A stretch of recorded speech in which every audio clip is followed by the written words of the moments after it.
Welcome to the Bayou. Today's setting takes us to 1896 in the backwaters of Louisiana in a mining town in Colorado. Today, Kyle Crane is pinned up against the supernatural corruption caused by the Sculptor. We will see whether Crane would extract with the bounties or die fighting. Welcome all gooners to the second episode of Can He Survive? For all of you unaware of what Hunt Showdown is, it's basically a competitive first-person PvP bounty hunting game. The world is filled with rich lore and mesmerizing abominations.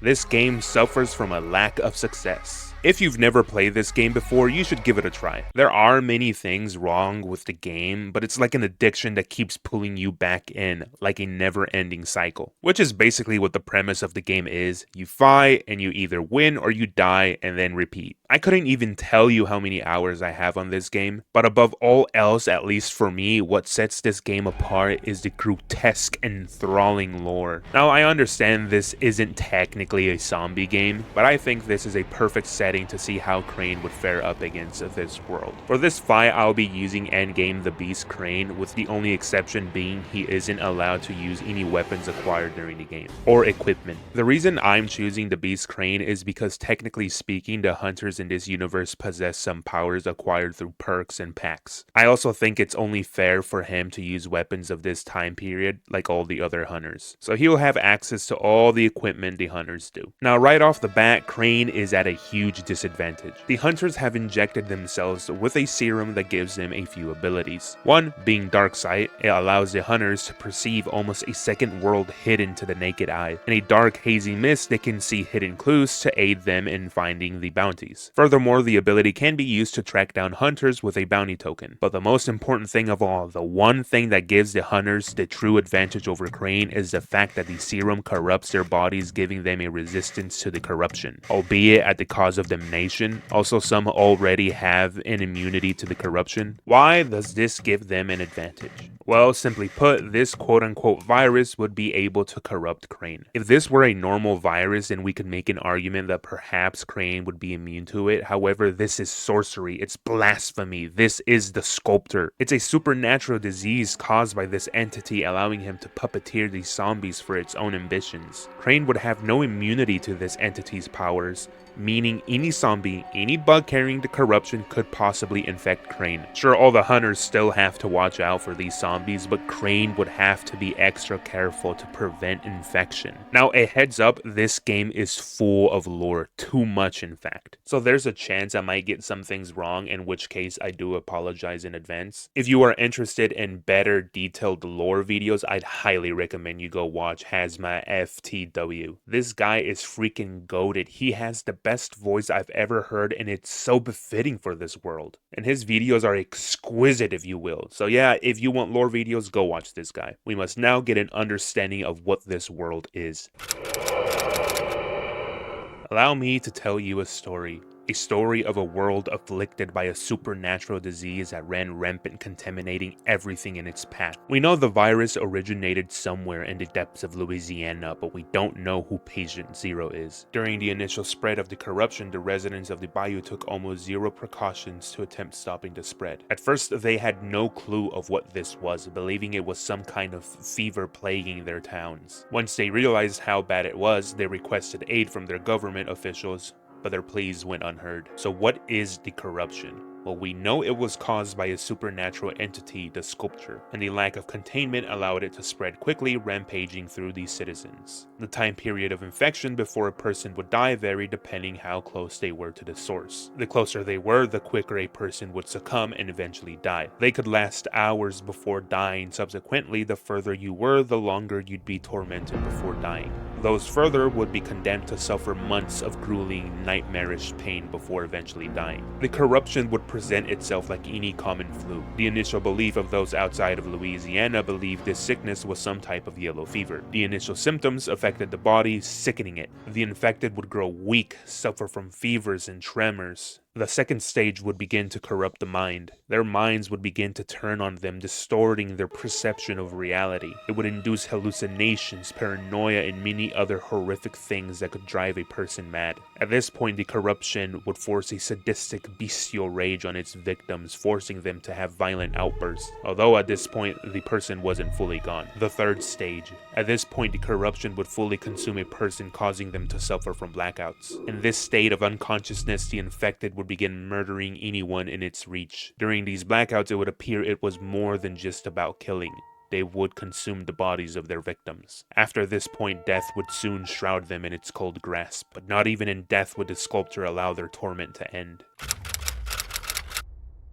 After death, the corruption seemed to taint the hearts of men, causing this black tar substance to replace the blood in their bodies. Both recent and long dead would rise from their graves to walk on the command of this entity. It's speculated that perhaps a person's consciousness still remained, that their bodies were merely possessed, but it does seem highly unlikely. With the introduction of the zombies, the corruption had secured its goal. These things would be called grunts, and they had one will and one will only: to feed. The situation grew dire after this point as the spread of infection would accelerate. The grunts were highly contagious. Any bite or scratch would cause the infection to spread. Soon the number of inhabitants would begin to dwindle. Efforts were made to understand the cause of infection, but this only raised more questions. They discovered the bodies of grunts were infested with insect larvae. They fed on the black substance, eventually hatching. We just don't know how or why. Also, some grunts are capable of using tools like knives, guns, and lanterns.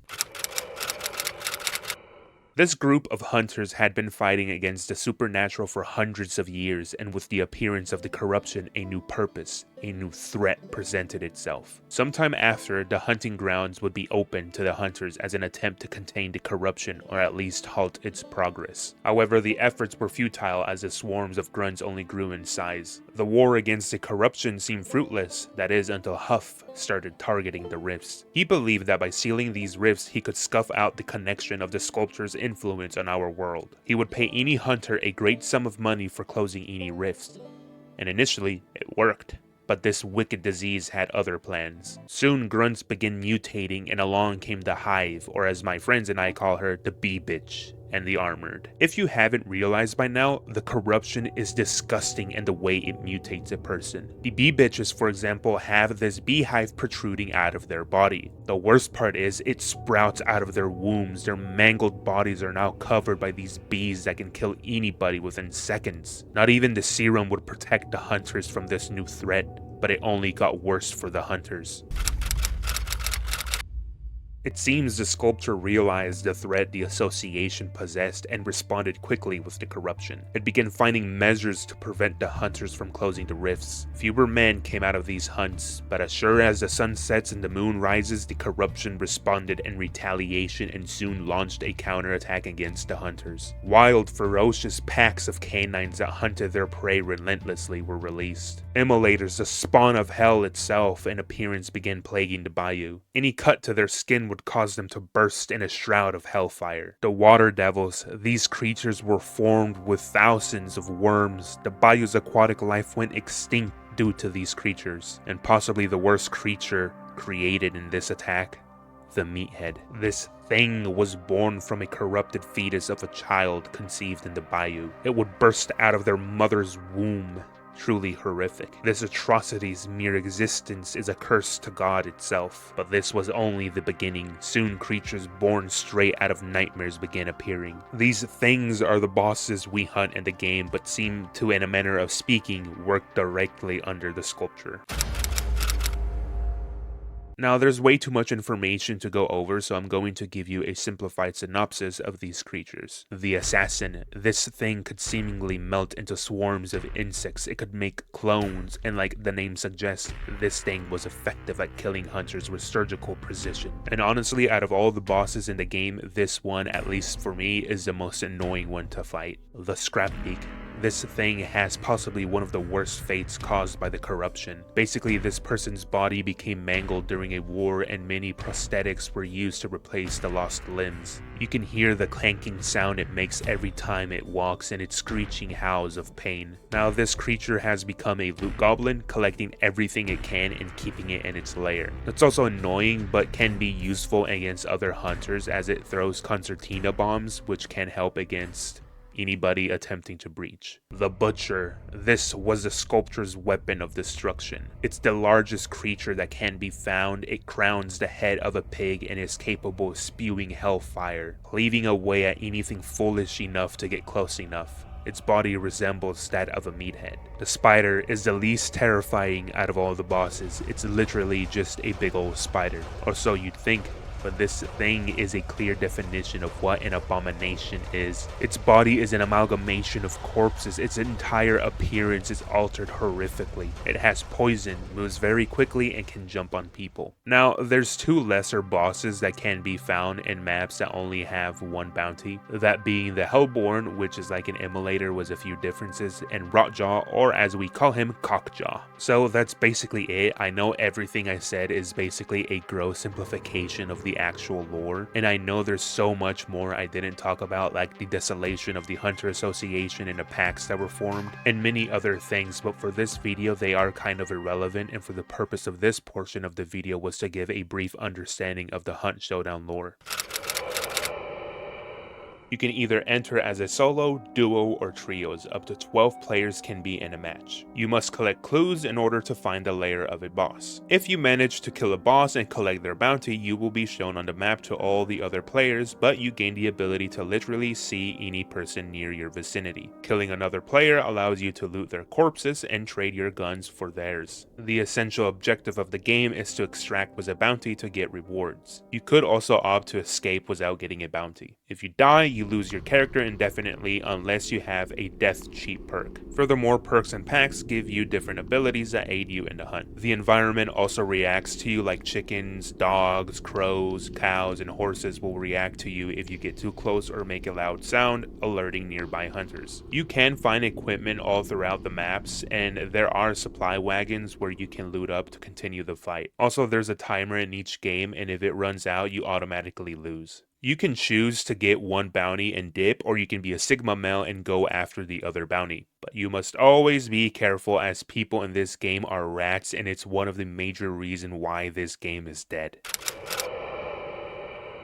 Alright, so I already established which version of Crane will be used in this video. With Crane's background, I don't think he will struggle handling any of the weapons. He seems to be proficient at using any gun, so he should be set. The match will consist of 12 people including him, and there will be 2 bounties. Let's say Crane has a basic understanding of this world. Somehow, some way he was brought here. Let's say the entity from Dead by Daylight tried taking him but accidentally dropped him in this world. To survive, he needs to make some cheese. That's when he learns about the events of Louisiana and how he can make a hefty sum of money by collecting bounties. He considers the risks and decides to join the hunt. I mean, in the Beast, he literally went around killing chimeras, so this isn't much of a difference. However, Crane learns about the rifts, and let's say a scientist teams up with him. The scientist tells him that he needs data on the rifts and bounties. Why? Because there might be a possibility the rifts could take Crane back to his world. So with the possibility of returning home, Crane heads down and participates in the hunt. By the way, I just made up the whole rifts opening a portal to his world. This is just a way for me to set up Crane joining the hunt. So can Crane survive Hunt Showdown? I think initially, if Crane isn't given the serum, he might struggle a bit. Finding those clues would be a pain in his ass. If Crane came up against any hunter on a 1v1, I think Crane has it in the bag. All of these hunters are skilled in one way or another, like none of them are anything to scoff at. I think they'd possibly give Crane a challenge, especially if they had a sniper, but who knows what perks they might have. However, if for whatever reason Crane is unable to take down any of these hunters, he could just use his beast powers. This would most definitely catch any hunter off guard, allowing him to kill them. I think it's also important to talk about Crane's durability.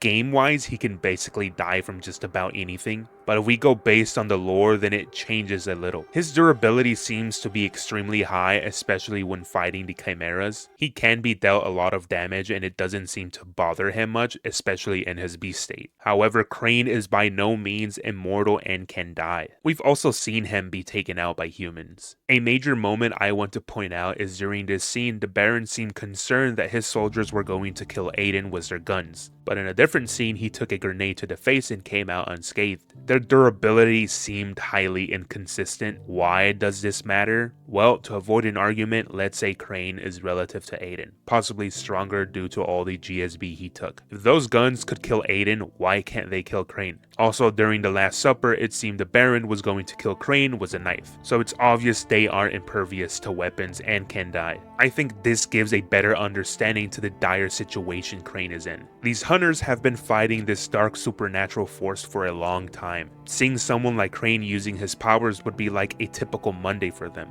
These hunters are used to fighting monsters like him. Alright, so let's see what would happen if he fought a duo. Well, like the first hunter, he could enter his beast state to catch them off guard. I do think he'd probably kill one, but I think the other hunter could possibly survive, initially of course. If Crane does manage to close the distance, the only thing the hunter might be able to do is blast him with a Crown and King or the Aftermath. That might do enough damage to cause Crane to back down, but honestly I think the survivor would be killed. Also keep in mind, this is just if he can't kill them with guns, which the possibility of him killing them is extremely high with guns. What about a trio? Well, for starters, all these hunters are relative if not slightly less skilled than Crane. A bunch of these hunters have military backgrounds or have been training for years. Crane can possibly kill any of these hunters without the need of turning. There's just too many variables to consider, but I think it would still be the same case unless they manage to ambush him first. Then perhaps they could kill him, but that's just a big maybe. His trump card is just too significant and I don't think even a trio would be enough to take him out. Alright, let's say he finds a lonely Howl and he beats him. To survive, the hunter makes a bargain with Crane. If he spares him, he will give the exact location of the bounty. With his newfound information, Crane heads to the bounty. Alright, so up to this point, I don't think any hunter could take him out, at least if he used his beast form. If they catch him off guard in his human state, then they could possibly snipe him from a distance. But apart from that, I do think he has the skills to beat the hunters. But the real question now is whether he could take on all the monsters of the corruption. So the grunts would be annoying, but nothing he couldn't deal with. The bee-bitch and the armor might pose a bigger threat, but he could easily kill the bee-bitch from a distance and kill the armor with 3 heavy swipes. However, the bee-bitch could possibly hurt him, but I don't think he's stupid enough to let the bee swarm him. All the other creatures, excluding the bosses, are relatively easy to take out. You just gotta know what they are and what they do. Without that information, there's a chance one of these things could hurt him, like the Water Devil or the Immolator, but overall he wouldn't struggle much, with the only exception being the Meathead, but that thing seems to be around the strength of a Gooner, so it'd be a piece of cake for Crane. The real challenge comes with the bosses. These guys are like the chimeras, whether they are stronger or weaker can be up for debate. Whatever the case, Crane would possibly have to enter his beast state to kill these things. And even then it might not be enough for the assassin and the spider. The butcher and Scrapbeak are more physical and wouldn't have any way to escape Crane, so his beast state would be extremely effective against them. But the assassin and spider could easily avoid him, allowing his timer to run out. Without any information on the assassin, Crane would actually struggle against this thing. The spider wouldn't be that hard, but the assassin, oh boy. I do think out of all the creatures in Hunt Showdown, the assassin would give Crane the biggest challenge. Would he lose to it? Well, there's a small chance this thing could kill him, but I do see Crane coming out on top. The only problem is Crane wouldn't probably kill this thing fast enough, which means hunters would arrive. If he's injured and tired from fighting the assassin, the hunters would have a significant advantage over him, and there would be a high chance of them killing him. it would really depend on how many arrived. There's also a chance various groups arrive at the same time, so they could just kill each other, allowing Crane to escape. Also, since we're talking about Crane, there's a high chance he wouldn't be satisfied with one bounty and he'd probably go after the other. Also, Cockjaw and Hellborn are like the special infected in Dying Light, with the possibility of being slightly stronger, so I don't think Crane would struggle much against them. Maybe Cockjaw, due to the fact you gotta fight him in the water. He doesn't know about her, so if he entered the waters and she was there, she could ambush him, but all he has to do is just draw her out and shoot her. She just has that surprise factor, oh, and that electricity-like power she can produce, which might give him a little trouble. So would Crane survive Hunt Showdown? The verdict?